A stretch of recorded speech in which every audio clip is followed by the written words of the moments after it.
Welcome back. Today we're not trying a new place, but rather stopping by one of my favorite restaurants in Las Vegas, Nora's. I love trying out new things, but sometimes you just crave something you know is going to be good, and I'm bringing you guys along today. The atmosphere in here is nice, but it's not fussy. There's no fake grapevines or faux terracotta paint on the walls, but there's general context clues for the kind of food they may have if the smells wafting out into the parking lot didn't clue you in. Here's the outdoor patio for you to enjoy if it's not 110 outside. Those are some brave souls out there. On the weekends, they don't open until 4 p.m. and while we have gotten lucky and sat at the bar to eat before, I would really recommend a reservation since it can fill up pretty fast. As per usual, here's a quick look at the drink menu. They have a pretty good selection and variety here, and the bartenders are very good. I think the drink prices here are actually a little lower than some of the other places I've been recently. It's so hard to decide, there's so much that looks good, even the mocktails. And now the actual menu. I love that they have the desserts right in the front for you, a menu after my own heart. I've eaten a few different things and everything has made me do a little happy dance, so I'm gonna pick something new again. You'd honestly be fine if you just closed your eyes and pointed to something when the waiter came over, but I will tell you that if you want to get a good baseline of things here, or play it a little more safe, they do make a mean eggplant parm.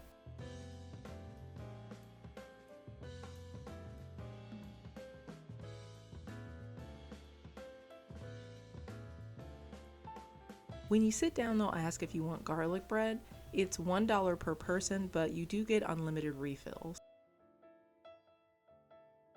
It's nice and fresh, delicious, and has the perfect amount of crunch and garlicky flavor.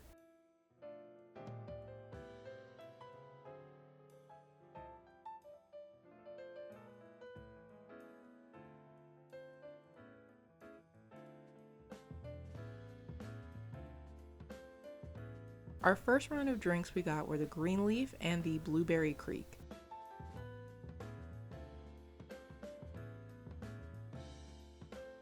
The blueberry creek was awesome. It was really balanced and fruity without being too sweet, and that little bit of tartness from the lime juice was a nice touch. 2 big thumbs up here. The green leaf is really good. I'm not gonna lie, I had to Google what a couple of these ingredients were. Grappa is a great base brandy, and yellow chartreuse has notes of honey, saffron, and anise. I will tell you that it has a complex herbal flavor I really enjoyed. It actually smells fantastic before you take a sip, and incorporating the tonic and lime juice make this overall pretty refreshing. If you're kind of a brat about your ice like me, this has one large sphere and is topped with very small ice bits. For our appetizer, we got the mussels arrabbiata, and I wish you could smell these through the screen because the clouds parted and angels started singing when these hit the table. These come with the spicy marinara, and if you have a real sensitivity to spice, these do have a bit of a kick, but otherwise, my nose wasn't running. I'd probably rate these at like a 3 or a 4 on the spicy scale, and for me, the spice just added a nice depth of flavor.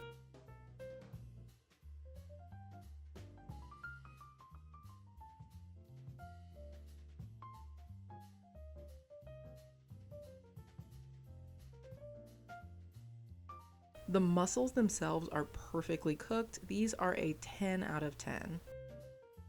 Here is another opportunity to put the garlic bread to good use, and believe me, the sauce is fantastic, so you'll really want to. And this is a great opportunity to make that dad joke about hating everything when the waiter comes over to take the plates away. For round 2 of drinks, we got the Naked Spritz mocktail and the Ride on Time. The Ride on Time has what looks like maybe shaved ice instead of just regular cubes, which is nice. I'm not usually a big Aperol person, but this is really light and refreshing. Green chartreuse is another herbal flavor profile that has notes of mint, pine sap, and citrus. Don't feel bad, I had to Google that one too. And the lemon juice kind of just lifts it up so it's not too heavy. If I didn't read anything and you just handed this to me, I would go, yum, grapefruit. That thyme scent hits your nose right as you take a sip. Really light, really fresh, really delicious, another win. The Naked Spritz actually kind of reminded me of the Ride on Time a little bit because it does have grapefruit soda, so there is that citrus flavor in common. I gave Google a workout today and learned that aquafaba is a chickpea brine that's used as an egg white substitute, which is how we're getting the foam on top of this.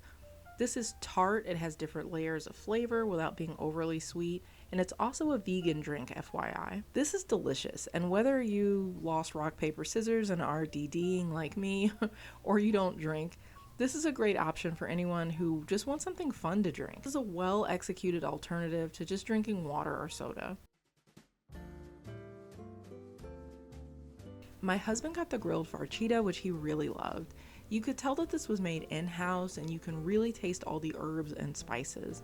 Texture-wise, the casing has a good bite, and the interior is on the softer side.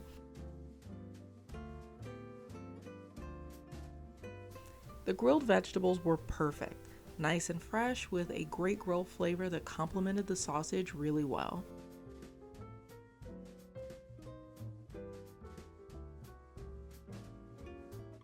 I got the salmon piccata, and look at how perfectly cooked this salmon is. You also have the option to get this with veal or chicken. The sauce had a prominent lemon flavor but wasn't too tart and made for a great bite with the salmon and spinach. I can really take or leave capers, but these didn't bother me if a few got scooped up with the spinach, but you do still get lots of flavor even without them. Just to give you guys a closer look, this is exactly how I like my salmon cooked. This absolutely sparks joy. My husband also got one of the Italian beers on tap, the Manabrea, which he really enjoyed. I tried a sip and I also give it a big thumbs up. It has a nice caramel kind of scent to it, and it's not too hoppy with a nice light malty flavor. We were celebrating a birthday and they were nice enough to bring us out a tiramisu, and of course it was really good.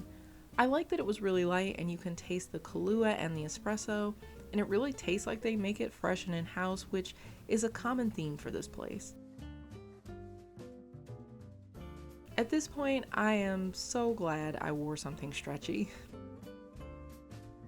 Alright, it's that time. The record scratches, fun's over, check's here. I feel like the food is really good, the portions are healthy, and the prices are pretty reasonable. Let's face it, the most affordable option is to sit at home and eat rice and beans on the couch, but for the two of us to have ordered 5 drinks, 4 of them with alcohol, an appetizer, garlic bread, and 2 entrees, the damage wasn't too bad. And throw in the free birthday dessert, and we did pretty good. The service is stellar, the parking is free, and we always leave happy. So now it's time for me to waddle off into the sunset. What do you all think? Have you eaten here before? What's your favorite Italian spot in Las Vegas? I'd love to try it while we're here. That's all for me today, guys. Go forth, be kind, be creative.